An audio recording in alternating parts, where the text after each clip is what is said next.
What is that? What is this? And some of them are not even on the map. Look at this. There's a Dutch connection with him. 이 산지 누구 만드셨어요? It was a painful journey going all the way up. And also, they think that is very evil. The first soccer match, kind of at the entrance of a moon village, when he was plotting the assassination of Park Chung-hee. This is how I sometimes find the most unexpected hidden gems in Seoul. Every time I drove along the Nebo-Sungwon road, and I've done that more times than I can count, I noticed this small structure tucked into the mountains of Bukhansan, right before the tunnel near Kookmin University. I always wondered what it was, so one day I finally went to look for it. But instead I stumbled upon these colorful rock carvings. And I mean, what are these? This place wasn't even on the map. That's when I knew I had to come back and dig deeper. And I'm glad I did, because Jeongneung-dong, a neighborhood in Seongbuk-dong district, turned out to have some pretty incredible hidden stories. So today we will go to Jeongneung-dong in the Seongbuk-dong district. Let's go. All right guys, he is back on the show, Jack Greenberg. It's been a while, by the way. Yeah, it's been about over a year. Jack Greenberg is the one showing us around today. He's a researcher and freelance writer focusing on heritage, conservation and historical memory. We chose a random spot to meet, and right off the bat, we noticed a strange, mysterious structure we had to check out first. This was not supposed to be part of the video, but we noticed this church or little chapel along the way, and it looks like a boat. Yeah, just standing on top of the roof. What is that? What is this? What is this? That is interesting. Doesn't look like it's finished inside as far as I can tell. I feel like we accidentally entered some kind of cult. You really never know what you're gonna find. No, you never know. If you know what this mysterious boat is, enlighten us.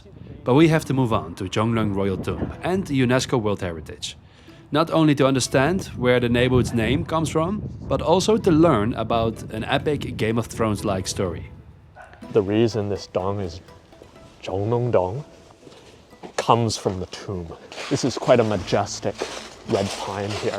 Jeongneung-dong is named after Jeongneung tomb, a Joseon dynasty royal tomb right over here that belongs to Queen Shindok. And Shindok, Queen Shindok, was the second wife of King Taejo, who founded the Joseon dynasty. Do you still follow me? When she passed away, King Taejo built her tomb in Jeongneung in central Seoul, where the UK embassy is today. But then King Taejong, who later notoriously became king, he and her didn't have the best relationship. So King Taejong moved her tomb from Jeongneung inside the city walls to outside the city walls right here. But in the process of doing so, and here it becomes more interesting, he used some of her tombstones to build, or rebuild I should say, one of the bridges over Cheonggyecheon, Gwanggyeong, I believe it's called. So if you go to that bridge today, you can see some of her tombstones still there underneath the bridge. They are placed upside down, another sign that her relationship with Taejong wasn't the best.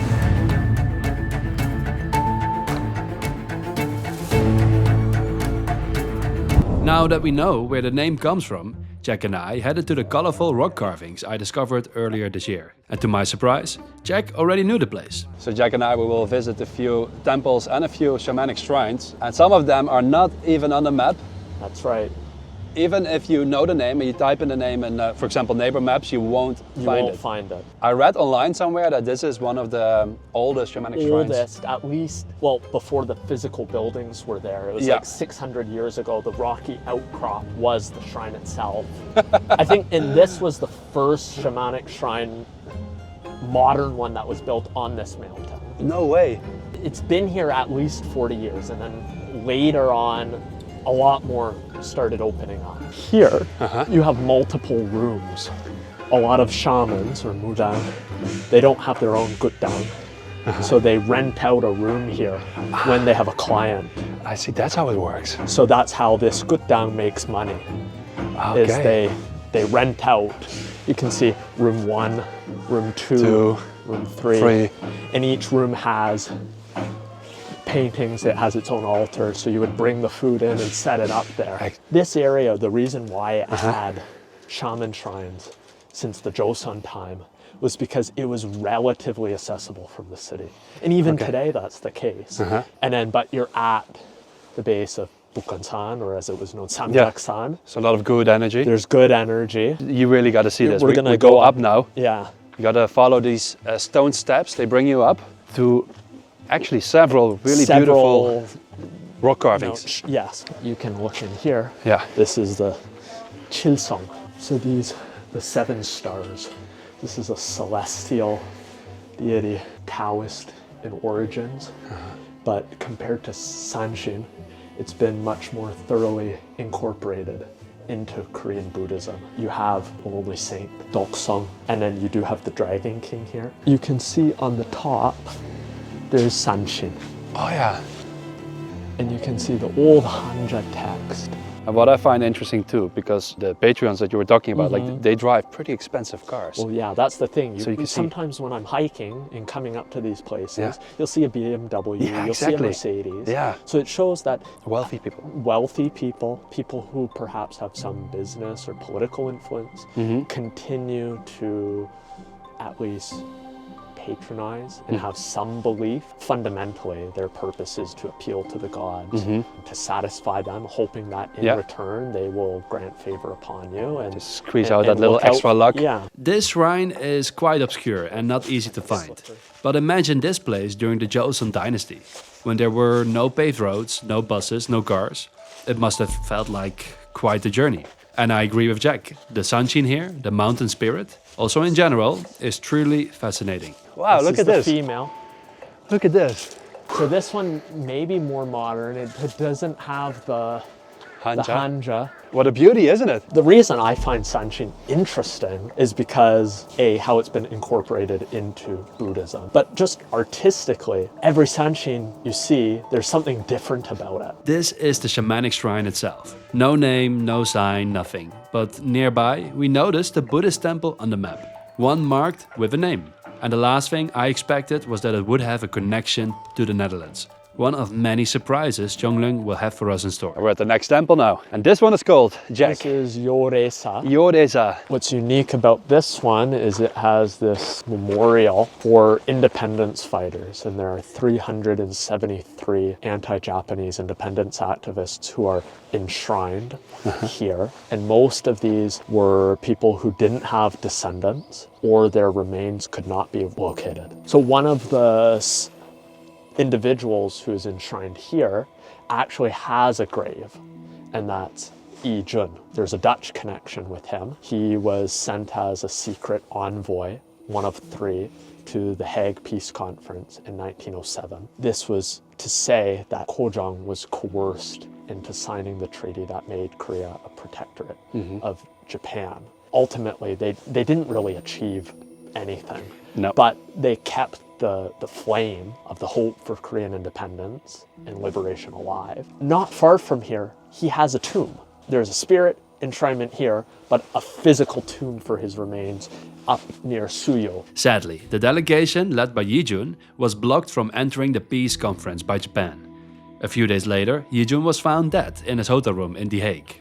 And with that unexpected story, let's go back to that small building I mentioned at the beginning of the video. One I spotted from the Nebu-Sunghwan Road. We found it. It turns out to be a secluded temple called Cheonghaksa. A bit of an anticlimax perhaps, but mystery solved. This is it. This is the building I always see from the road. Yes, you can see the road from here. University over there, and that's the road. And speaking of temples, a large part of Jeongneung-dong lies within Bukhansan National Park, which means there are many more temples up there. And earlier in the year, I went up to visit most of them.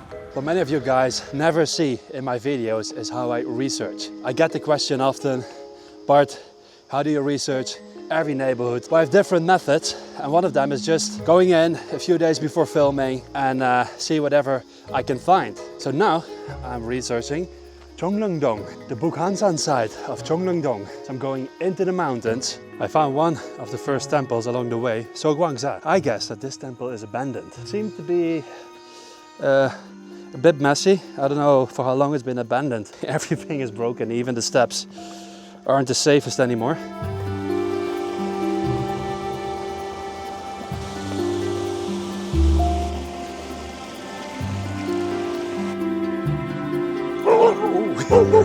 Every temple I found along the way had its own charm, like these steps at the Yongbulsa temple, or my favorite, a beautiful shanshin at the most secluded Sambongsa. The monk was friendly too. We're now at the 3rd Buddhist temple, and I told you to go check out all the Sanjin dogs. Why? Because they're all different and all so beautiful. Usually tucked away behind the main hall of the temple. 이 Sanjin 누구 만드셨어요? 만드신 분이 따로 있어요. 아, 따로? 따로. 이거만 전문으로 만드시는 분들이. 이거 옛날 거? 옛날. 오래오래. 오래오래? 네. 아, 이런 게 드물어. 네. 이건 다 이게 나무로. Then I found an old pagoda at Jeongneung-dong Temple, believed to be from the late Goryeo time or early Joseon period. Finally, I was rewarded with the Bukhansan Fortress. So Bukhansan is a story in itself. I'll probably cover that another time. The wall of Bukhansan is the outer border of Jeongneung-dong. So technically, I'm now not walking in Jeongneung-dong anymore, but inside Bukhansan. It was a painful journey going all the way up just to see this wall. It is so beautiful. The views were fantastic, but my body was broken, to be honest. Going to all the temples required a lot of detours, and I underestimated the distance a little. It's been a lot already, so let me give a quick recap. We started here at the abandoned little church, then went to Jeongneung-dong for Queen Shindok's story. After that, we went to the shamanic shrine here, and then to Yoresa Temple with the Dutch connection. Then we solved the mystery of the small structure you can see from the Nebo-sunghwan Road here. And then we went deeper into Bukhansan to see the abandoned Sogwangsa, the pretty steps at Yongbulsa, then the golden Sanchin at Sambongsa, and the old pagoda at Yangchuisa, and of course the Bukhansan Fortress. But we're not done yet. It's only getting better, because when I looked at the map again, I noticed the Shamanism Museum. And after asking around, I found out it is run by Dr. Young, who was more than happy to welcome me and satisfy some of my curiosities about shamanism. We're going to the Shamanism Museum, which is tucked away in a corner of Jeongneung-dong. I will mark it on the map, but it's not a public museum, it's private and you can only visit on appointment.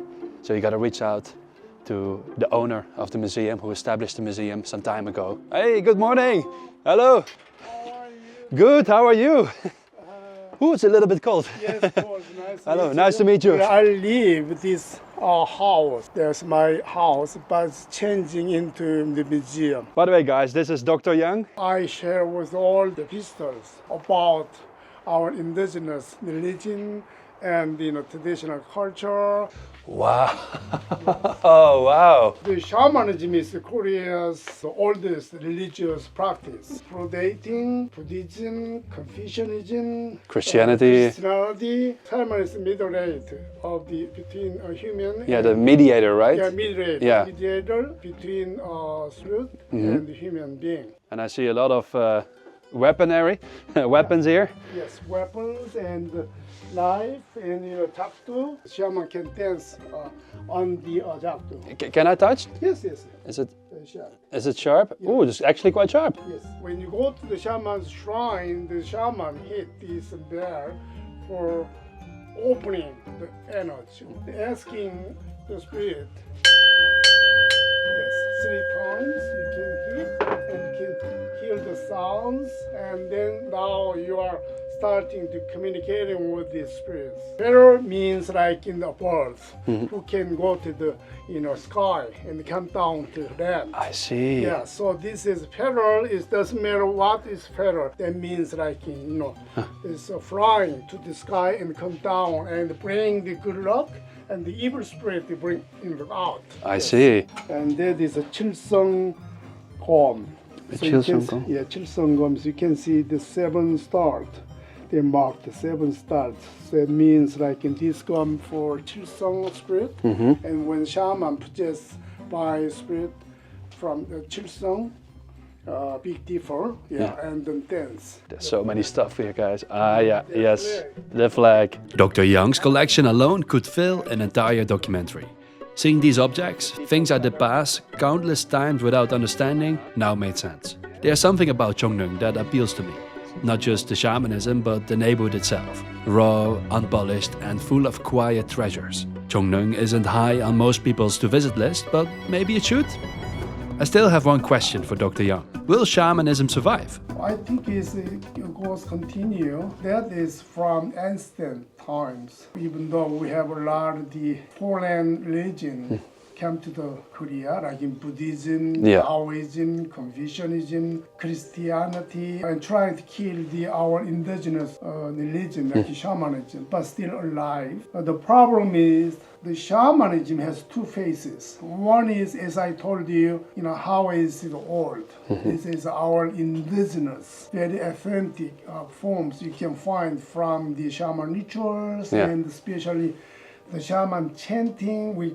You can see the shaman methodology, 무속 신화, performing art part, like in dancing, singing songs, like in pansori is now world heritage, Yes. but from very connected with the shaman music. So those forms very important to understand the Korean history and culture, and so people, they agree with that is important. Definitely. So the start 1961, the Korean government established the protection of the traditional culture, including a shaman ritual. Other one is somehow is related to what I can superstition from Joseon Dynasty, the Confucian ideology, denying the shaman spirit. And then after the 20th century, like in start 1910 to 1945, the Japanese colonial period also tried to kill our indigenous religion, but still survived. And after that, we had the Korean War, and then 1950s, 60s, 70s, and then we brought a lot of Western culture. And also, they think that is a very evil religion, but still alive. Yeah. And, because, as I told you, what the part, important part. Okay, well, enjoy your day. Okay. And I'll see you next time. Okay, bye-bye. Bye. I know we bounce from place to place and different subjects, but that's already what I love about Jeongneung-dong. It somehow keeps surprising me, just as Bongkuksa Temple will do. Another temple you may just pass by without noticing. Finally, I always wanted to come to this temple. What's interesting here, I don't know the exact location. The first soccer match in Korea is said to have taken place in an empty lot in front of this temple in 1906. So there was a school, Hansong Waeguga Hakyo, foreign language school. And there was a French missionary teacher, Émile Martel, and he had learned about soccer in England before being posted to Korea. And so he taught it to his students. So back then, soccer wasn't a thing in Korea yet? No, not yet. Not yet. Apart from the story, there's also the gorgeous medicine Buddha. And also this funky disco Buddha. Well, that's what I called it. But we have to move on to the last temple on our list. This time with a surprising link to America. All right, and we're at the next temple. Next temple. We're doing a lot of temple hopping today. This is Gyeongguksa, associated with the tomb of Queen Shindok. All of the temples that we're seeing today have been torn down, destroyed, rebuilt so many times. But this temple, we could say it was first formally established around 1325. So this temple was visited by then Vice President Richard Nixon in 1953 during his goodwill tour in Asia. It was kind of a frosty relationship between Lee Sung-man and the Americans at that point. Lee Sung-man decided, apparently, let's ease the tensions and I'll bring him to this peaceful Buddhist temple. And this was, he said, find me the most well-organized temple in Seoul, and I'll bring him here. That was this temple? Yes. There's pictures from that time, and you see the two of them inside the temple.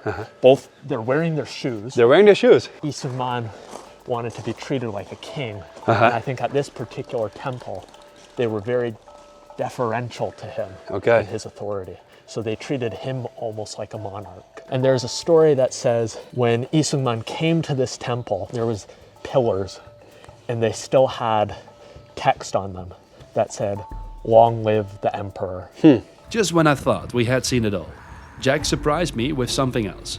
If you look at the map again, behind the Nixon temple, you can see a peculiar looking area, and only if you zoom in far enough, very small houses suddenly appear. And as I suspected, we found the moon village. We're kind of at the entrance of a moon village. Yes, Jeongneung-dong Jeongneung-dong is what it's called. Jeongneung-dong. We have the stream right in front of us here. Yeah. There's some old houses there already that we saw a coming down from the temple. It's a fairly unknown Daldongne. Most people, they will say Beksamal or Kuryongmal. This one was mostly people moving in the 60s from Cheongdaecheon area, Bukhansan, came here. They didn't have houses already here. They were, building as they came on little plots of land. So it's not a clean, nice, neat urban structure. Development here was restricted for a long time, but those rules were lifted in 2012. Still, because of Bukhansan, high-rise apartments were never an option.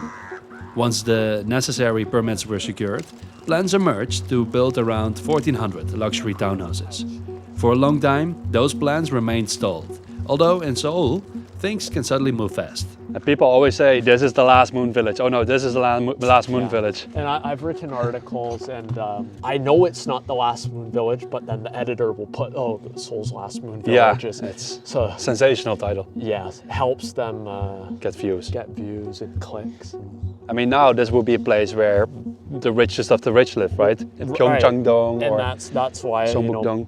The proposal was luxury townhomes. Like the people who were here couldn't have dreamed of moving into those. I mean, it's almost always money. Yes. It's always driven by money. On this channel, we've talked a lot about the so-called moon villages. This moon village began forming in the 1960s when people moved in first and built their homes later. Not houses waiting for residents, but residents creating houses. The result is an unauthorized village with no clear urban logic. And yet, it does have one thing you wouldn't expect: a mystery house. Yeah, and what do we have here? Spooky house. Yeah, this is quite a big house. Wow. I believe this was national land, and it was built around 1964. It's rumored to possibly have been U.S. Embassy property. Although Kim Jae-gyu, KCIA director, his house was in Bolmun-dong, it's alleged that this could have been a safe house, and that when he was plotting the assassination of Park Chung-hee, he came and did most of it here. The house is abandoned. It's quite fortified. You can see from the fence and the metal spike. Fence. The door here is now like concrete.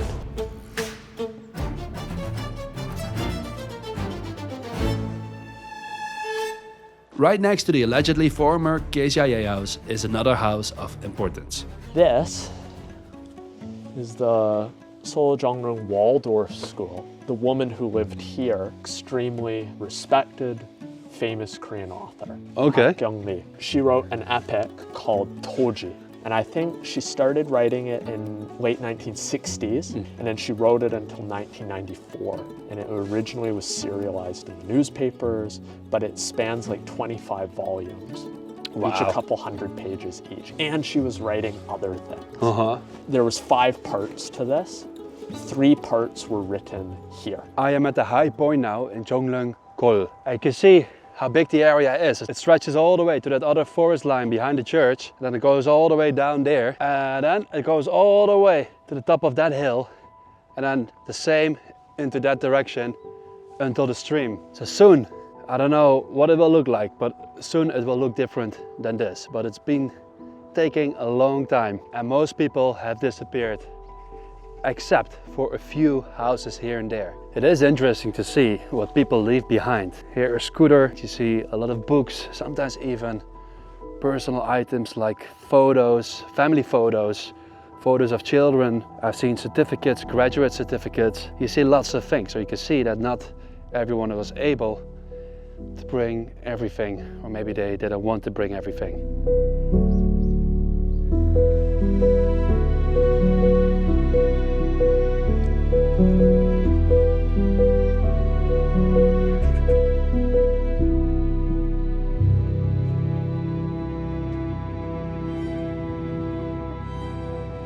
Jeongneung ended with the slightly tragic cityscape of Jeongneung-gol, one that tells us a lot about Seoul's development and modern history.